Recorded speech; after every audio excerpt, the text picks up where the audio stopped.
환영합니다. 여러분의 마음 이곳에서 풀고 가세요. 저는 한정화, 올해 68입니다. 남편은 20년 전 공사장에서 떨어져 세상을 떠났습니다. 그날 이후 저는 혼자 살았습니다. 처음엔 세상이 무너지는 줄 알았습니다. 그래도 살아야 했습니다.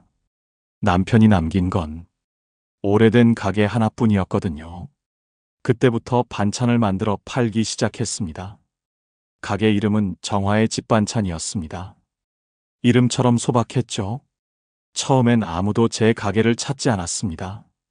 하지만 어느 날 비 오는 아침이었어요. 한 여자가 우산 없이 뛰어들어왔습니다. 아이고, 비 맞았네. 수건 좀 줄까? 괜찮아요. 여기 김치 좀 살 수 있을까요? 그때 처음 만난 사람이 이선이었습니다. 그녀는 옆 동네에서 살던 과부였고 도시락 배달 일을 막 시작한 참이었답니다. 그날 이후 매일같이 찾아왔습니다. 오늘은 두부조림 있어요? 있지. 서비스로 한 덩이 더 줄게. 그렇게 시작된 인연이 40년 가까이 이어졌습니다. 우리는 고생의 냄새로 묶인 사이였습니다. 아이들 얘기, 세금 얘기, 장마 얘기, 세월 얘기, 서로의 울음과 웃음이 뒤섞여 골목을 채웠습니다. 이 골목은 오래된 사람들의 냄새로 가득한 곳입니다. 문방구는 사라지고 편의점이 들어섰고 구두수선집은 카페로 바뀌었지만 제 가게만은 그대로 남아 있었습니다. 손님들은 말했습니다. 정화 씨 가게만 오면 옛날 맛이 나요. 그 말 한마디가 제 인생의 전부였습니다. 남편이 떠난 후 아들은 서울로 올라갔습니다. 결혼 후엔 자주 오지 않았죠. 그래서 선이가 제겐 가족이었습니다. 정화야, 우리 둘이 부부나 다름없다. 그녀가 늘 웃으며 그렇게 말했죠. 그 말이 농담이 아니라 위로처럼 들렸습니다. 그런데 그 따뜻한 말들이 다 어디로 간 걸까요? 요즘은 그녀 목소리를 듣기도 어렵습니다. 전에는 하루라도 안 보면 전화를 하던 사람이었는데 이젠 일주일이 지나도 아무 소식이 없습니다. 며칠 전 시장 끝 골목에 새로 간판이 하나 세워졌습니다. 하얀 바탕에 검은 글씨 큼지막하게 써 있었습니다. 정화 반찬. 처음엔 눈을 의심했습니다. 혹시 내 가게 간판이 잘못 걸린 줄 알았어요. 하지만 불빛 아래 선 사람은 선이 같아 보였습니다. 우산을 든 채 간판을 바라보며 웃고 있었습니다. 그날 밤 저는 잠을 이루지 못했습니다. 불 꺼진 가게 안에 앉아 그 간판 불빛을 보고 있었죠. 창문 너머로 들어오는 그 빛이 마치 내 이름을 훔쳐가는 것 같았습니다. 설마. 그럴 리가 없지. 스스로에게 그렇게 말했지만 그때부터 제 마음 한켠에 서늘한 금이 가기 시작했습니다. 며칠 동안 시장 전체가 술렁거렸습니다. 정화 반찬이 새로 생겼대. 맛이 기가 막히다더라. 그 소문이 제 귀에도 들어왔습니다. 정화 반찬? 처음엔 그냥 내 가게 얘기인 줄 알았습니다. 하지만 손님들이 줄줄이 돌아서자 이상하다는 생각이 들었죠. 사장님, 반찬집 옮기셨어요? 아니요. 그대로인데요. 근데 어제 거기서 김치 샀는데 맛이 똑같던데요? 그때부터 손님들이 하나둘 떠나갔습니다. 하루 매출이 절반으로 줄었고 배달 단골도 다른 곳에서 주문하겠다며 전화를 끊었습니다. 장부를 펴보니 매출이 빠지는 속도가 눈에 보이게 가팔랐습니다. 이게 도대체 어떻게 된 일이지?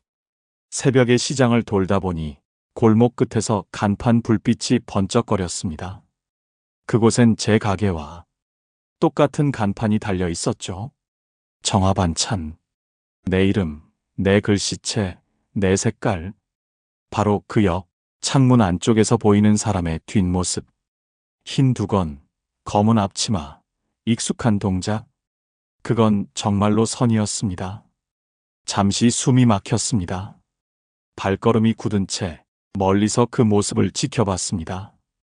그녀는 고무장갑을 벗으며 웃고 있었습니다. 옆에 있던 아줌마들이 말했습니다. 그 집 사장님 손맛이 대단하다더라. 예전에 정화반찬에서 일했다나 봐. 순간 귀가 멍해졌습니다. 내가 만든 이름이 이제는 다른 사람의 입에서 그 집 사장님이라 불리고 있었습니다. 며칠 동안 말 한마디 하지 않았습니다. 가게 문만 열었다 닫았다 반복했습니다. 밤엔 전기세 아까워 불도 끄고 찬물로 밥 한 숟가락 겨우 삼켰습니다. 그러다 어느 날 아들이 전화를 걸어왔습니다. 엄마, 목소리가 왜 그래요? 괜찮아. 좀 피곤해서 그래. 가게 괜찮아요? 응, 뭐, 잘 돼. 서울 올라오세요. 혼자서 무리하지 말고요. 아니야, 난 여기서 버틸 거야. 전화를 끊고 나서 오래 앉아 있었습니다. 내가 버티고 싶은 건 장사가 아니라 이 골목이, 이 냄새가, 내 삶의 자리가 무너지는 게 두려워서였습니다. 다음 날 선희의 가게 앞을 지났습니다. 문 앞에 작은 팻말이 붙어 있었습니다. 정화반찬, 원조의 손맛, 믿을 수 있는 맛집, 원조의 손맛. 그 문장을 읽는 순간 눈앞이 번쩍했습니다. 그건 제가 10년 전에 신문 광고에 썼던 문장이었습니다. 그걸 선희가 그대로 쓴 겁니다. 참을 수가 없었습니다. 가게 문을 밀치고 들어갔습니다. 선이야. 그녀는 놀라지도 않고 미소를 지었습니다. 정화야, 왔네. 반찬 좀 보고 가. 이게 뭐야, 내 이름, 내 글씨. 내 문장까지 다 똑같잖아. 아이고, 세상에 같은 말 쓰면 안 된다는 법이 어딨어? 그걸 말이라고 해? 내 손맛으로 너 장사하겠다는 거야? 정화야, 사업은 사업이지. 감정 섞으면 손해 본다니까. 그녀의 목소리는 차가웠습니다. 그 웃음이 그렇게 낯설 수가 없었습니다. 우리 같은 밥상에서 밥 먹던 사이였잖아. 내가 어떻게 이럴 수가 있어? 정화야, 세상은 냉정해. 나도 더 이상 물러설 데가 없어. 그녀는 미안함보다 더 단단한 눈빛으로 저를 바라봤습니다. 잠시 말문이 막혔습니다. 내 앞에 있는 사람은 내가 알던 선희가 아니었습니다. 그래, 세상이 냉정하다는 거. 이제 나도 배웠다. 문을 나서는데 뒤에서 그녀가 말했습니다. 정화야, 이건 시작일 뿐이야. 그 말이 그날 저녁 내내 귓가를 맴돌았습니다. 비가 오기 시작했습니다. 비 냄새 속에서 내 이름이 적힌 간판 불빛이 깜빡거렸습니다. 그리고 마음 한켠이 서서히 무너져 내렸습니다. 며칠 뒤부터 가게 매출은 바닥을 쳤습니다. 반찬은 남고 냉장고는 텅 비었고 하루 종일 손님이 한 명도 오지 않는 날이 이어졌습니다. 시장에서 나를 부르던 목소리들이 사라지고 대신 속삭이는 소문만 들렸습니다. 그 집 반찬에 방부제 쓴대. 요즘은 옆집이 원조래. 정화 씨 그만 두려나 봐. 얼굴이 반쪽이던데. 그 소문이 어디서 흘러나왔는지 묻지 않아도 알 수 있었습니다. 가게 문을 닫을 때마다 맞은편 간판 불빛이 내 얼굴을 비추며 비웃는 듯 했습니다. 그날 저녁 집으로 돌아가니 우편함에 고지서가 한 움큼 쌓여 있었습니다. 전기요금 체납, 카드 연체, 임대료 독촉. 그 종이들을 부엌 탁자 위에 쌓아두고 한참을 바라봤습니다. 그 종이 위에 묻은 고추장 자국이 마치 내 손바닥에 피처럼 보였습니다. 그때 전화가 울렸습니다. 정화야, 나야? 선이었습니다. 순간 심장이 멎는 것 같았습니다. 왜 전화했어? 그냥 얘기 좀 하자. 얘기할 게 뭐가 있어? 미안해. 하지만 나도 힘들었어. 나라고 이런 짓 하고 싶었겠니? 그럼 하지 말았어야지. 그럴 수가 없었어. 그녀의 목소리엔 피곤이 묻어 있었습니다. 한동안 말이 없었습니다. 서로의 숨소리만 들리다가 그녀가 낮은 목소리로 물었습니다. 정화야, 우리 옛날에 같이 김치 담그던 거 기억나? 그걸 왜 이제 와서 묻니? 그때 내가 그랬잖아. 누가 먼저 버무리든 김치는 결국 한 맛으로 익는다. 나 그 말 요즘 자꾸 생각나. 그 말을 듣는 순간 묘하게 가슴이 저렸습니다. 우리가 한때 같은 삶을 살았다는 게 이젠 믿기지 않을 만큼 멀게 느껴졌습니다. 전화를 끊고 나서 한참 동안 손을 바라봤습니다. 이 손으로 평생을 일했는데 이제는 아무도 그 손맛을 찾지 않습니다.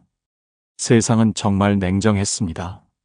며칠 뒤 거래처에서 전화가 왔습니다. 정화 사장님, 이번 납품은 옆 가게로 하기로 했어요. 거기요? 왜요? 이선희 씨가 정화 사장님이라 같이 하신다면서요. 이젠 거기로 통합한다고 해서요. 그 말을 듣는 순간 가슴이 철렁 내려앉았습니다. 같이 한다? 그건 거짓말이었습니다. 그녀는 내 이름을 이용해 내 거래처까지 자기 것으로 만들어가고 있었습니다.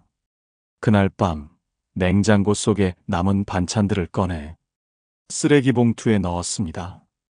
하얗게 곰팡이가 올라온 묵은 김치, 검은 기름이 뜬 장조림, 그리고 한 번도 팔리지 않은 멸치볶음까지 모두 봉투에 담아 내다 버렸습니다. 봉투를 던지는 순간 내 속에서 무언가 뚝 하고 끊어지는 소리가 났습니다. 몸이 가벼워진 대신 마음이 텅 비었습니다. 그날 새벽 시장을 지나는데 트럭 한 대가 정화반찬 앞에 서 있었습니다. 트럭 안엔 스티커 박스가 가득 쌓여 있었죠. 정화의 집반찬, 오리지널 손맛. 분명 작년 봄에 내가 주문해둔 스티커였습니다. 어디로 사라졌나 했더니 거기에 있었습니다. 트럭 불빛에 비친 스티커들이 내 눈을 찔렀습니다. 내 글씨, 내 색깔, 내 이름. 그 순간 등골이 서늘해졌습니다. 그 이름 덕에 손님이 오는 거잖아. 넌 이미 끝났어. 며칠 전 선희가 웃으며 했던 그 말이 다시 떠올랐습니다. 그때 깨달았습니다. 그녀는 내 반찬을 훔친 게 아니었습니다.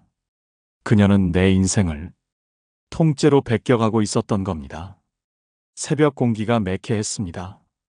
비가 갠 뒤의 냄새, 젖은 골목, 간판 불빛, 정화 반찬 간판이 새로 칠해지고 있었습니다.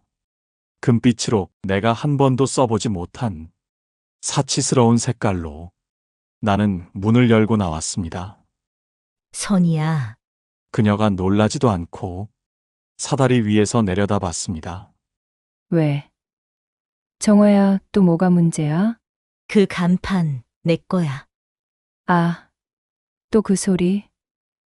아직도 그 얘기야?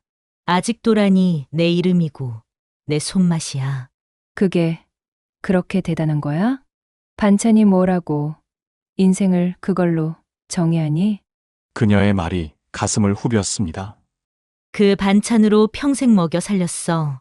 남편 죽고 자식 떠나고 세상 누구도 나를 몰라줘도 그 손맛 하나로 버텼어.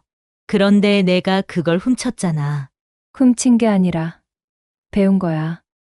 뭐? 10년 넘게 내 옆에서 봤잖아.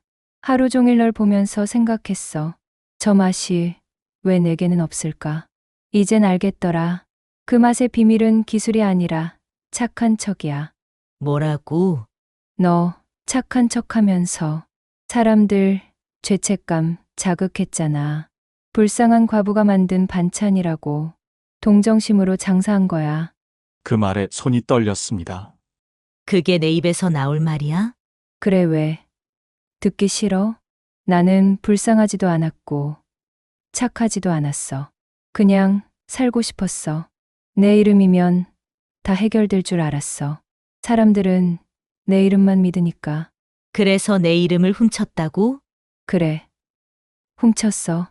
그래야 나도 좀 살 수 있을 것 같았어. 그럼 내가 죽어야 내가 사는 거냐? 그래. 어쩌면 그게 맞아. 순간 내 귀에서 무언가 탁 하고 끊어지는 소리가 났습니다. 그래, 넌 이미 죽었어, 선이야. 내가 알고 있던 넌 그날 내가 병원에 누워 있던 날 내 서랍을 열었을 때 죽었어. 그럼 넌 뭐가 남았는데? 나? 난 그래도 아직 사람은 남았어. 둘은 서로 한 걸음씩 다가갔습니다. 비가 다시 내렸고 젖은 간판 위로 빛이 번졌습니다. 정화야, 넌 평생 착한 척 하다가 외롭게 늙어 죽을 거야. 선이야, 넌 평생 남의 이름 뒤에 숨어 살다가 아무도 기억 못할 거야. 그녀의 얼굴이 흰 불빛에 젖어 번졌습니다. 순간 간판 밑에 상자를 발로 걷어찼습니다. 스티커가 터져나와 바닥으로 쏟아졌습니다. 비에 젖은 내 이름들이 구겨지고 찢어졌습니다. 그녀가 소리쳤습니다. 그게 다야? 결국 넌 질투야. 내가 잘 되는 게 그렇게 싫은 거야. 그래, 맞아, 질투야. 근데 내가 훔친 건 장사가 아니라 내 세월이야. 그걸 질투하지 않을 수가 있니? 그녀가 나를 밀쳤고 나도 그녀를 밀었습니다. 비에 젖은 두 여자의 몸이 부딪히며 넘어졌습니다. 비닐 포장지와 스티커가 엉켜 바닥을 덮었습니다. 그 위에 내 이름이 수십 개 찢겨 흩어졌습니다. 숨이 가빠왔습니다. 둘 다 울고 있었습니다. 울음인지 분노인지 알 수 없는 소리가 빗소리에 섞여 퍼졌습니다. 그녀가 마지막으로 속삭였습니다. 정화야, 내가 부러웠어. 그래서 미워졌어. 너처럼 사는 게 싫었다고 말하면서 결국 너처럼 됐어. 나는 젖은 얼굴을 들어 그녀를 바라봤습니다. 그럼 축하해. 이제 정말 나 같아졌네. 그리고 등을 돌렸습니다. 뒤에서 그녀의 흐느낌이 들렸습니다. 그건 내가 들은 그녀의 마지막 목소리였습니다. 그날 이후로 선희와 나는 서로를 보지 않았습니다. 같은 골목에서 살면서도 서로의 창문 불빛이 보이면 일부러 커튼을 쳤습니다.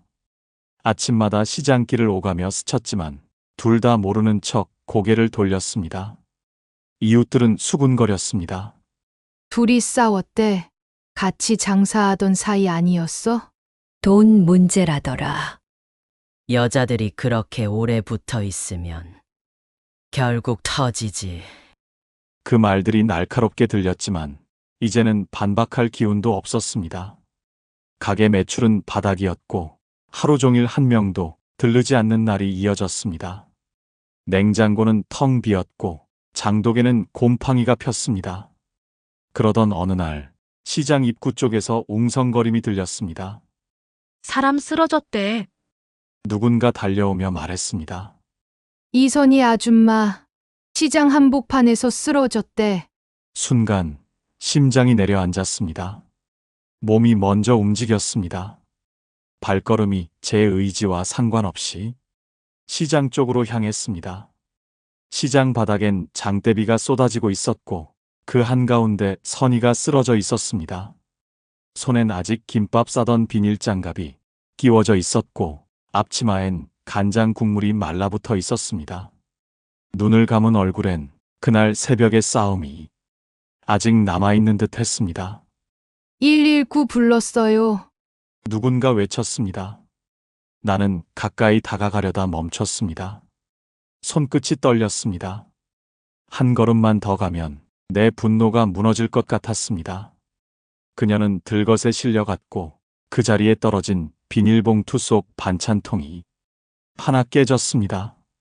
그 안에는 멸치볶음이 들어 있었습니다. 내가 가르쳐 주었던 설탕 대신 물엿을 조금 넣는 그 내 방식 그대로의 멸치볶음이었습니다. 나는 비에 젖은 봉투를 가만히 주워들었습니다. 거울처럼 젖은 포장지 위에 내 이름이 반쯤 번져 있었습니다. 그날 밤 경찰이 찾아왔습니다.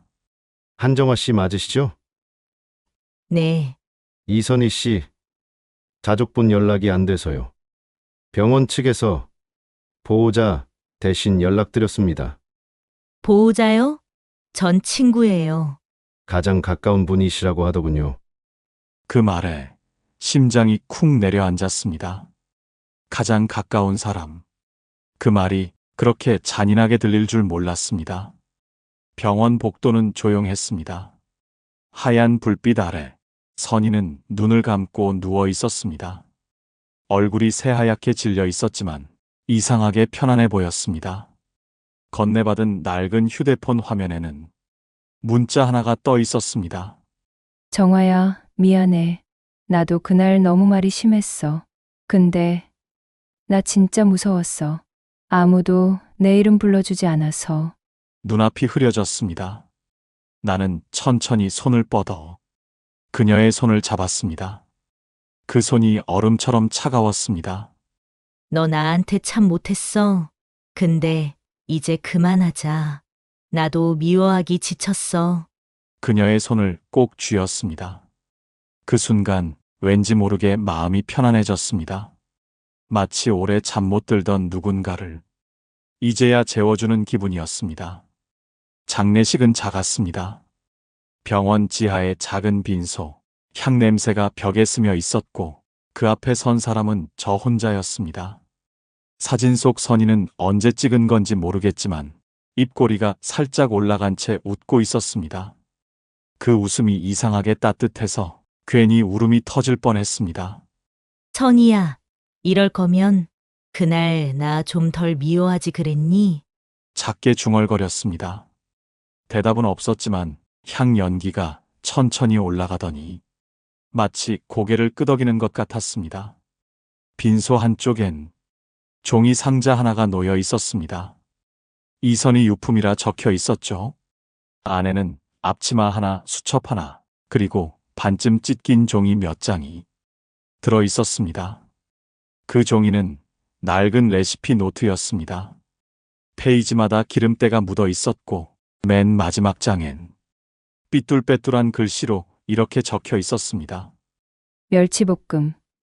무릇은 반 스푼만. 너무 달면 질린다 정화처럼. 나는 그 자리에서 웃음과 눈물이 동시에 터졌습니다. 그래. 나처럼 달면 질리지. 넌 그걸 평생 모르더라. 상주도 친척도 아무도 오지 않았습니다. 장례식이 끝나고 유골함을 들고 나와 골목길을 걸었습니다. 시장 쪽에서 누군가 불렀습니다. 정화 아줌마, 가게 다시 여세요. 이 동네에 그 맛이 없으니까 심심해. 그 말이 마음을 쿡 찔렀습니다. 며칠을 고민하다 결국 가게 문을 열기로 했습니다. 간판을 새로 달았습니다. 하얀 바탕에 검은 글씨, 조용하고 단단하게 새긴 문장 하나. 두 여자의 손맛. 그 아래에는 작게 이렇게 썼습니다. 사람의 손맛엔 결국 그 사람의 세월이 담깁니다.